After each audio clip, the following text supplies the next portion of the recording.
All right. Thank you for taking the time to help us with the JA kit distribution and volunteer training.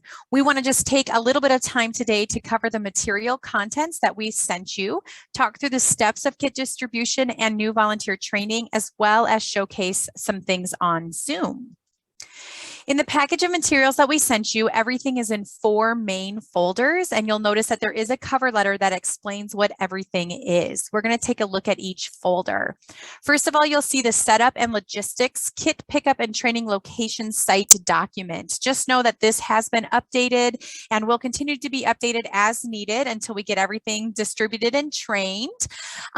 You will notice that if you do want an updated version, you can go to your community by going to jasd.org and then clicking on the About tab and then Community Served, and then choose your specific community and then click on the JA Kit Pickup and JA Volunteer Training tabs, and you'll see that there's a fresh list there. But this is just a reminder of where these events will be hosted and what time. And again, we are happy to work with you if anything needs to change locally. You will also notice that we do have an array of arrow signs within that folder. This is just to help you direct the volunteers to the specific site. And you'll notice that there are colored teaching tips within that folder. We would really encourage you to put these in the front pocket of the kits. If you can do that before your kit pickup distribution even begins, that way you just know it's done, and then it's just easy to hand out. But otherwise, if you don't do that ahead of time, make sure that the volunteers get this document, as it provides really great tips and tricks. You will notice that we have provided an array of blank volunteer conduct standards. And we have attached these to the registration forms for volunteers that we know need them. However, we've also given you some blank ones just in case somebody tells you that they found their own team member, or maybe you guys secure some additional volunteers to take open classes. We need to have this document signed. And what you'll notice is that we just need this top form to be initialed and signed one time. The rest of the forms do not need to be signed, and the volunteers can keep those for their records. So all you have to do is have them initial that front page and then send it over to us. You'll notice 2 return envelopes in your packet. We ask that you send us registration forms and completed volunteer conduct standards, etc., as you have them ready. We have over 2,000 kits and registrations to keep track of, so providing them to us as soon as possible greatly helps our process. And it also allows us to be the most prompt and accurate in sending out follow-up emails to volunteers. So it just helps us all around. Please do not hold them until you have everything distributed. Send them to us in batches. Typically, that would be after your initial wave with JA training, and then the second big wave is usually after your initial wave of kit pickup. Any kits that are picked up after that, please either scan and email them to us at jasd@ja.org, or simply mail them to us in your own envelope as needed. The next folder is the volunteer lists folder. You will notice that you might not have all 4 of these depending on if your community had any. So the first one is open classes.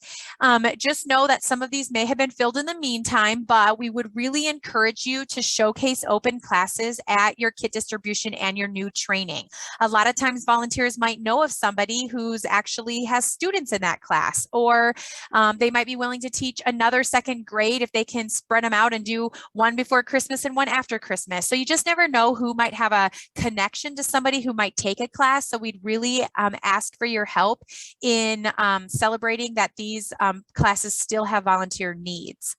You'll have a volunteer list sorted by last name, and on here you'll see kind of a snapshot of some columns that provide if they're team teaching or if they're new, so that can be very helpful.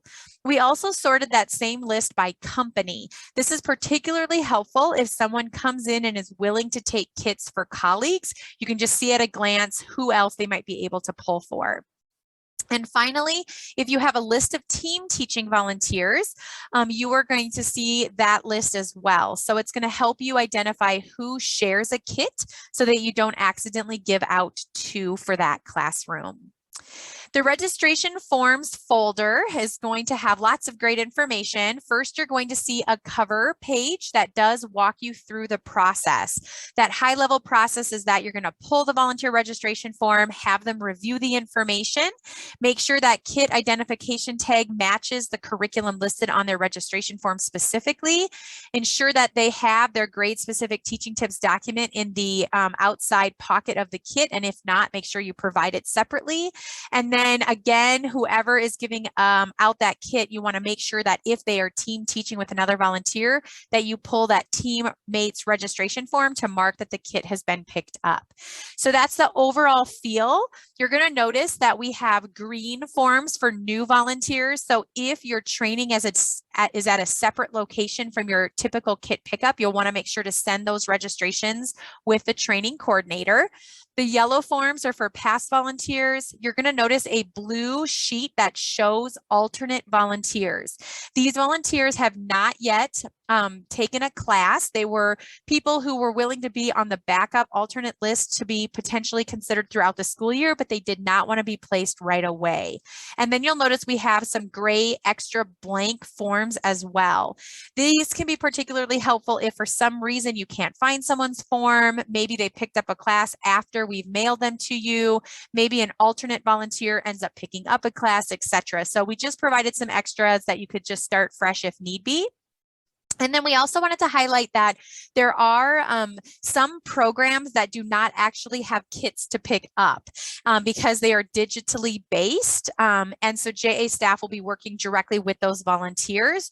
Also, there are some fall volunteers that we have already worked with to get their material. So just know there is an array of reasons why there might be a special note that they do or don't have their kit, etc. So let's take a little closer look. First of all, we really encourage you to take a moment to double check that the kit tag matches their registration form. So you can see in this example, it does not match, right? The kit shows JAR City. You can see it on the tag. You can also see it in the guidebook that's peeking through. And then the actual registration form shows JAR Community, which is the wrong program. The reason we stress this is because we have actually had this happen in the past, and it takes a lot to figure out. So we've had to email an entire grade level of a community to try to figure out who had the wrong kit. In some instances, we haven't found it fast enough, and the volunteer actually taught the wrong program to the students, which is super unfortunate. And other times we've been short kits because two team teachers ended up getting both of them got a kit. And so we had two kits in that classroom and we were short in another classroom. So please take the time to just double check your the information that we're giving out the right stuff.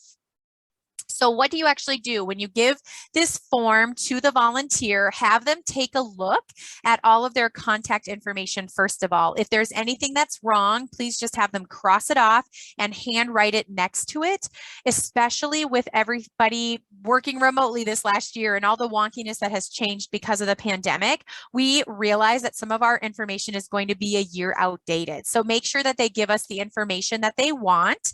And once they have that kit, when you've done the handoff, you're going to want to check right here that they have their kit. And then you're also going to have them initial on the bottom that they have their kit and that they've reviewed their information. Please specifically ask them to fill in any information that we might be missing, just so that we have that alternative information on file. Also, if somebody picks up a kit for somebody else, please hand write it down here in the bottom so that we have accurate notes and to serve as a reminder in case your local community is trying to figure out where a kit is. If there is a team volunteer involved, it will be listed right here on the right-hand side next to the class information. Again, pull the team volunteers registration form and hand write that it was picked up by the other volunteer. That way, we don't accidentally give it out in case they are coming across town at separate times and don't realize the other person got it. It's absolutely okay to just send that form back to us without their official initials. Just check that they have it and say that the team picked it up. Likewise, if there is somebody that's picking up for colleagues, etc., just simply write on here who picked it up, and that way we will have accurate records and kind of know where things are. All of these completed forms are going to be sent back to the JA office. The training folder is the last folder that you're going to see. Again, we have an array of information. The pens and the name tags just kind of help you get to know people.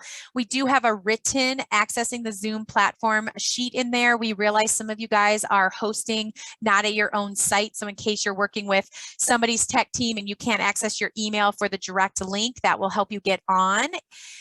You'll notice we've also put in arrows. It's not on this slide, but we do have an array of arrows for the training location separately from the kit pickup location as well. The list of new volunteers is in there. This will just kind of give you a high level idea of how many people should be attending. We are actively securing RSVPs right now. We realize that not everyone will be able to attend that main training. We will work with people to get makeup trainings accomplished via Zoom, but we will need your help to ensure that they can get their local kit. So just know if they don't attend that training in person and they train with us virtually, they'll still need to connect with you to get their kit of materials. There is a sign-in sheet that we are asking you to have all volunteers sign in, but also any of the champions or other veteran volunteers that might be there. We just like to see who is all there. And this will also help us with our registration process of making sure all new volunteers are formally trained, and we kind of keep track of who needs to be there still. There's a training packet for each volunteer as well as a slide deck of the presentation that they can write notes on. And then just know that we have also provided the full script of the PowerPoint just in case Zoom happens to be down or technology doesn't work. If you are in front of the volunteers and they're there ready to go, you as that local champion can just use that script to walk through the PowerPoint, and they can use their slide handouts to kind of see it big picture. So there are a few things not in this folder that you need to remember to bring. Obviously the kits and the teaching tips if they haven't already been stuffed in the front folder pockets. You're going to want to make sure you have the registration forms. The arrows are in this folder, but there's also a supply bag that needs to be shared between locations, and then those blank BCS forms just in case as well. So again, just make sure that you have everything ready to go. The training for new volunteers, big picture, we're asking you to arrive and kind of set up your location at 2:30.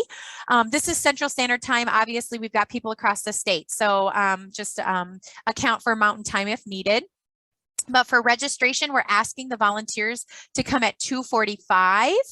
And we are asking you to log into the Zoom platform by 2:50. So JA staff will be on by 2:40, but we do want to have 10 minutes or so to troubleshoot as needed. We're hoping that it will be flawless, but we do want to have a little bit of time for you to get in and get the audio connected, etc. And then the actual training is 3 to 5 o'clock Central Standard Time.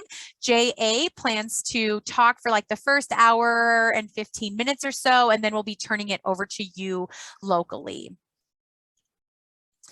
Again, there are some volunteers that are going to be at your training that are having digitally based programs. So just know that we are not going to focus on this specifically in the training a ton, but we will be providing them additional training on their digital programs.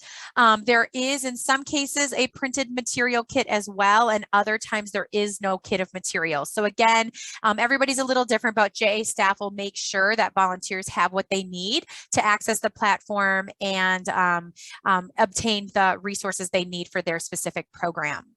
So let's talk Zoom for just a moment. I'm assuming most of you guys have experienced it, and we use it a lot with Zoom. So you with JA meetings. So you're probably familiar with it, but just in case, just a quick review, we would like you to change your name to your community. So in the upper right-hand corner of your cube, click on the 3 dots. There will be a drop down that comes up. You're going to see you'll want to click on rename, and then just simply type JA of Brookings, JA of Millbank, etc. And click OK. That way we'll be able to see which community is going. We are going to be using the chat feature a lot. So this is the snapshot of the bottom bar of Zoom. On the very left-hand side, you're going to notice this is where you're going to mute and unmute your lines and start and stop your video. We are asking that everybody start with it muted just to mitigate noise in the background. And we are going to primarily use the chat feature, but if for some some reason you do need to ask a live question, please feel free to unmute as you need to. We are hopeful that we can have some visual interaction as well. So if you are in a room that can accommodate a video, we would love for you to turn it on, at least in the beginning introduction area. You might want to turn it on and off due to distraction, etc. But we would love to be able to see your community in action, if at all possible. In the center, you're going to notice the chat feature. You're just going to go ahead and click on that. You just type down here on the bottom, type your message. You're going to notice that it defaults to everyone, usually, unless somebody chats you individually, but you'll want to make sure that that says everyone for everybody to see it. And again, you can just see the feed appear as you go. So we are going to be using that chat feature throughout the presentation. Again, what do you do if Zoom doesn't work? First of all, please call the state office and let us know what's happening. There's going to be a handful of us helping and supporting Tessa in the training. So even if you can't talk to her directly, ask for Risa, ask for Janice, Kelly, etc. Any of us are willing to help out. If it still doesn't work, simply pull out that printed PowerPoint and script and just run with it. And make sure to wrap up and thank the volunteers with best practices, etc. as you go. Okay, real quick, just to wrap this up, I want to just talk high level about what the what the training portion that we do is actually going to entail. We're going to do the overview of JA in general, how to best prepare for the classroom experience, and then we're actually going to turn it back over to give you time with the volunteers at the end to go through their kit in more detail, to give local tips and tricks of being in the classroom, to field Q&A, to actually give the volunteers time to split out their materials. So throughout it, we're not going to do a huge deep dive into kit exploration, but we are going to do a general overview. So make sure that you go deeper after we are done. We are going to emphasize that we do not need any leftover materials, so they can just provide those to the classroom teacher. We're going to talk about the resources available to them, and please note that the JA veterans and the community champions are a piece of that. So just know that we want to make sure that you're prepared and ready to kind of support them as we go. As mentioned, get ready for the chat feature with trivia throughout the training. We are excited to get to have a little bit of interaction, even though it's virtual. We are also going to give a very quick website tour so that they can have an idea of where the digital resources are that South Dakota has. And then finally, just another reminder, after the training, we would ask that you mail the following items. So the completed registration forms to date from both training and any that have come in from kit pickups up to this point. Make sure to send that training attendance sign-in sheet, as well as any completed volunteer conduct standards forms. And then after the kit pickup initial wave, or once you get the next chunk, please send the second wave soon thereafter. Wow, we just want to take a moment to say thank you. We realize you're going above and beyond and helping us. We've been talking a lot about our key values, and one of the main ones is collaboration. And we realize that we absolutely cannot do this without you. Your local voice, your local leadership, your local connection is literally the key to our success. So we just want to say thank you. Please, please, please reach out to Tessa or Risa if you have any questions as you're preparing for the events, as you're doing them and you have questions, etc. We are here to support you. We've tried to make it seamless and flawless, but we realize we may have a glitch or two along the way. So please let us know how we can best support you and if you have any questions, and we will continue to work with you to get the remaining classes filled and the volunteers trained, etc. So thank you again. We are so grateful for all that you do.